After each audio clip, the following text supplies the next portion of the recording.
Trump जो आए दिन अपनी जीत का जश्न मनाते हुए युद्ध जीतने के ऐलान करते रहते हैं, वो आखिर क्या ईरान पर एक बड़ा हमला करने वाले हैं?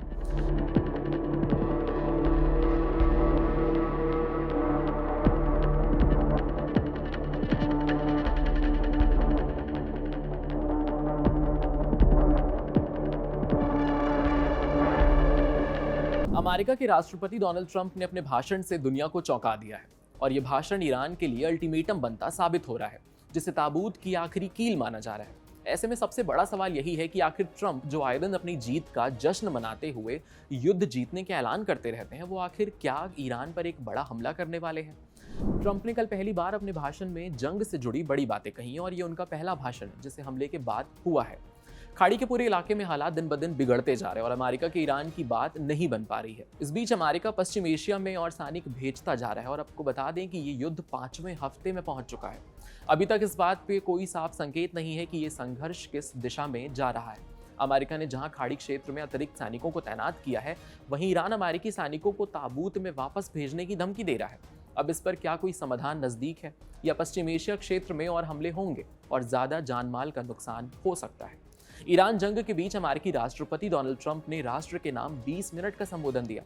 ट्रंप, जिन्होंने बार बार यह धमकी दी है कि अगर ईरान शिपिंग के लिए हॉर्मुज स्ट्रेट को फिर से नहीं खोलता है तो वो ईरान के न्यूक्लियर एस्टैब्लिशमेंट्स पर हमला करेंगे। आगे ट्रंप संबोधन में बोले कि अमेरिका को इस हॉर्मुज मार्ग से तेल की जरूरत नहीं है। अमेरिकी राष्ट्रपति डोनाल्ड ट्रंप ने भारतीय समयानुसार गुरुवार सुबह 6:30 बजे देश को संबोधित किया। एक महीने से भी ज्यादा वक्त पहले इजराइल के साथ मिलकर हमले शुरू करने के बाद अपने पहले प्राइम टाइम भाषण में उन्होंने ईरान में चल रहे युद्ध के बारे में ताजा जानकारी दी है।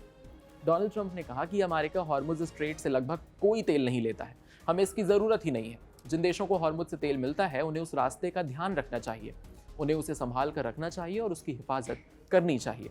राष्ट्र के नाम अपने संबोधन में डोनाल्ड ट्रंप ने जिस तरह से अपनी बात रखी, उसने साफ कर दिया कि अमेरिका अब सिर्फ चेतावनी नहीं दे रहा है बल्कि अपनी रणनीति को खुलकर दुनिया के सामने पेश कर रहा है। ट्रंप ने दावा किया कि पिछले 4 हफ्तों में हमारी सेना ने तेज, निर्णायक और जबरदस्त जीत हासिल की है और साथ ही ये भी कहा कि अमेरिका के पास दुनिया की सबसे मजबूत सेना है। ये बयान सिर्फ ताकत का प्रदर्शन नहीं था उनके हिसाब से, बल्कि एक संदेश था कि अपने विरोधियों के लिए भी और अपने नागरिकों के लिए भी वो कितने तैयार हैं। वॉल स्ट्रीट जर्नल की एक रिपोर्ट के मुताबिक अमेरिकी ईरान पर संभावित जमीनी हमले के लिए मध्य पूर्व में यानी मिडिल ईस्ट में 10,000 सैनिक भेजने पर विचार कर रहा है। इस रिपोर्ट के बाद ईरान ने अपने राष्ट्रीय अंग्रेजी दैनिक में ये खबरें छापनी, अमेरिका को चेतावनी जारी कर दिया कि अखबार के पहले पन्ने पर ही अमेरिकी सैनिकों की एक तस्वीर छपी थी जिसमें वो जहाज पर चढ़ रहे थे और उसके नीचे ये कैप्शन लिखा था कि नर्क में आपका स्वागत है। जो अमेरिकी सैनिक ईरान की धरती पर कदम रखेंगे वो सिर्फ ताबूत में ही वापस जाएंगे। लेकिन ट्रंप के संबोधन का सबसे अहम हिस्सा वो था जब उन्होंने साफ तौर पर कहा कि आने वाले 2 से 3 हफ्तों में अमेरिका ईरान के खिलाफ अपने सैन्य अभियान को और तेज कर सकता है। उन्होंने यहां तक इशारा किया कि ईरान का तेल इंफ्रास्ट्रक्चर भी संभावित निशाना बन सकता है। इसका मतलब सिर्फ एक हमला नहीं बल्कि ईरान की आर्थिक रीढ़ पर सीधा वार हो सकता है। ट्रंप का यह बयान कि अमेरिका जब मिडिल ईस्ट पर निर्भर ही नहीं है, ये बेहद अहम है। इसका मतलब यह है कि अब जब अमेरिका के फैसले सिर्फ ऊर्जा जरूरतों से प्रभावित नहीं होंगे बल्कि वो ज्यादा आक्रामक और स्वतंत्र नीति अपना सकते हैं। हालांकि उन्होंने ये भी साफ किया कि अमेरिका अपने सहयोगी देशों की मदद से मिडिल ईस्ट में मौजूद रहेगा। यानी तस्वीर अब और स्पष्ट हो रही है कि एक तरफ सैन्य दबाव, दूसरी तरफ आर्थिक और ऊर्जा रणनीति। सवाल अब यही है कि क्या यह नई रणनीति दुनिया में संतुलन बनाएगी या फिर टकराव को और गहरा कर देगी। अमेरिकी राष्ट्रपति डोनाल्ड ट्रंप ने ईरान युद्ध पर अपने संबोधन में बड़े बड़े दावे किए हैं। अमेरिका ने निर्णायक बढ़त हासिल कर ली है, उनके अनुसार अधिकांश सैन्य लक्ष्य पूरे हो चुके हैं। उन्होंने कहा कि ईरान की नौसेना और वायुसेना लगभग खत्म हो चुकी है, मिसाइल और ड्रोन क्षमता कमजोर कर दी गई है और Islamic revolutionary guard crops IRGC को भारी नुकसान पहुंचा है। ट्रंप ने यह भी कहा कि ईरान को परमाणु हथियार हासिल नहीं करने दिया जाएगा। साथ ही उन्होंने दावा किया कि ईरान के सीज फायर की जो मांग है, जबकि अमेरिकी अभियान को जल्द खत्म करने की तैयारी में है। आइए आपको बताते हैं कि अमेरिकी राष्ट्रपति डोनाल्ड ट्रंप के संबोधन की क्या है बड़ी बातें। अमेरिकी राष्ट्रपति डोनाल्ड ट्रंप ने कहा कि आने वाले 2 से 3 हफ्तों में अमेरिका ईरान पर और ज्यादा तेज सैन्य कार्रवाई करेगा।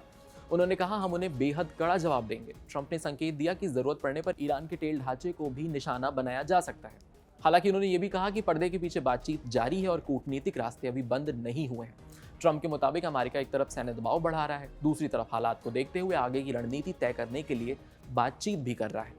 अमेरिकी राष्ट्रपति डोनाल्ड ट्रंप ने अपने संबोधन में कहा कि अमेरिका को हॉर्मुज स्ट्रेट की जरूरत ही नहीं है, वो इसे अहम समुद्री रास्ते पर निर्भर ही नहीं है। उन्होंने इस देश को गद्दार बताया जो अमेरिका के खिलाफ खड़े हैं और कहा कि उन्हें अब अमेरिका से तेल खरीदना चाहिए। ट्रंप ने यह भी कहा कि जैसे ही ईरान के साथ संघर्ष खत्म होगा, हॉर्मुज़ स्ट्रेट अपने आप खुल जाएगा। उन्होंने इस जलमार्ग की रणनीति की अहमियत को कम बताते हुए भरोसा जताया कि हालात सामान्य होने पर वैश्विक तेल आपूर्ति फिर से सुचारू हो जाएगी। अमेरिकी राष्ट्रपति डोनाल्ड ट्रंप ने अपने संबोधन की शुरुआत अमेरिका और इजराइल की सैन्य कार्रवाई को सफल बताते हुए किया है। उन्होंने कहा कि पिछले 4 हफ्तों में हमारी सेना ने युद्ध के मैदान से तेज, निर्णायक और भारी जीत हासिल की है। ऐसी जीत जैसी बहुत कम लोगों ने पहली देखी होगी। ट्रंप ने आगे कहा कि आज की रात ईरान की नौसेना खत्म हो चुकी है, उनकी वायुसेना पूरी तरह बर्बाद हो गई है, उनके नेता मारे जा चुके हैं। इस्लामिक रिवॉल्यूशनरी गार्ड कॉर्प्स का कमांड और कंट्रोल बस समय लगातार तबाह किया जा रहा है। मिसाइल और ड्रोन लॉन्च करने की उनकी क्षमता को बड़े पैमाने पर कमजोर कर दिया गया है। और आगे उन्होंने कहा कि युद्ध के इतिहास में कभी भी किसी दुश्मन को इतने कम हफ्तों में इतना साफ और विनाशकारी नुकसान नहीं झेलना पड़ा है। ट्रंप ने अपने भाषण में वेनेजुएला का जिक्र करते हुए अमेरिकी सेना की तारीफ की और बताया कि कैसे एक तेज और सटीक ऑपरेशन के जरिए वहां कुछ ही मिनटों में नियंत्रण हासिल कर लिया गया। उन्होंने इसे तेज, जानलेवा और जोरदार मिशन बताया, जो सिर्फ सैन्य ताकत के प्रदर्शन पर नहीं बल्कि दुनिया के लिए एक संदेश भी था कि अमेरिका जहां चाहे जब चाहे अपनी ताकत दिखा सकता है। इसके साथ ही ट्रंप ने यह भी कहा कि अब अमेरिका वेनेजुएला के विशाल तेल गैस भंडारों के विकास पर काम कर रहा है, जो दुनिया के सबसे बड़े तेल भंडार में गिने जाते हैं। यहीं से उनकी रणनीति साफ होती है, एक तरफ ईरान पर दबाव, दूसरी तरफ वैकल्पिक ऊर्जा स्रोतों पर पकड़ मजबूत करना। अब कहा तो अमेरिकी विदेश मंत्री मार्को रूबियो ने पेरिस में G7 बैठक के खत्म होने के बाद जब पत्रकारों से बातचीत की थी तो खुद कहा कि युद्ध को खत्म होने में महीनों नहीं बल्कि हफ्ते लगेंगे, पर अब ये 5वें हफ्ते में पहुंच चुका है। देखते हैं आगे क्या होता है। आप इस युद्ध पर क्या सोचते हैं और कमेंट सेक्शन में हमें ये बताइए कि क्या कहीं युद्ध में दुनिया को डालकर ट्रंप ने खुद मिडिल ईस्ट सहित पूरे विश्व को फंसा तो नहीं दिया है, क्योंकि संकट अभी पूरी दुनिया में है और उसका निवारण क्या है, कब निकलेगा, ये किसी को नहीं पता। ऐसे ही अमेजिंग एक्सप्लेनर्स देखने के लिए कड़क के यूट्यूब चैनल को सब्सक्राइब करिए, फॉलो करिए इंस्टाग्राम पर और देखते रहिए कड़क। आपके साथ में हूँ वात्सल, कैमरे के पीछे मेरा साथ दे रहे थे दीपक। यहाँ ताजा खबर के साथ हर दिन की शुरुआत कड़क है। आमने सामने बैठ रखते हैं बात पूरे दम से, आराम से। चर्चा होती है बेधड़क। यहाँ किस्से कहानियों में बोल सरल और अंदाज बेहद कड़क मिलता है। जीने में एक तेवर है जो आता है सही ज्ञान, जानकारी और उससे कमाई कड़क नोट से। इधर मौके पर चौका नहीं छक्का लगा जलवा दिखाते हैं। कड़क क्रिकेट से अपने रोमांच को जो बढ़ाते हैं। यहाँ की हर बात का मिजाज एक है, मिजाज कड़क। आपका अपना यूट्यूब चैनल कड़क लाइव बेधड़क।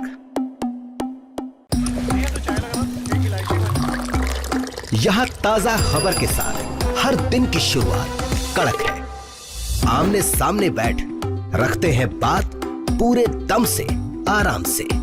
चर्चा होती है बेधड़क। यहाँ किस्से कहानियों में बोल सरल और अंदाज बेहद कड़क मिलता है। जीने में एक तेवर है जो आता है सही ज्ञान, जानकारी और उससे कमाई कड़क नोट से।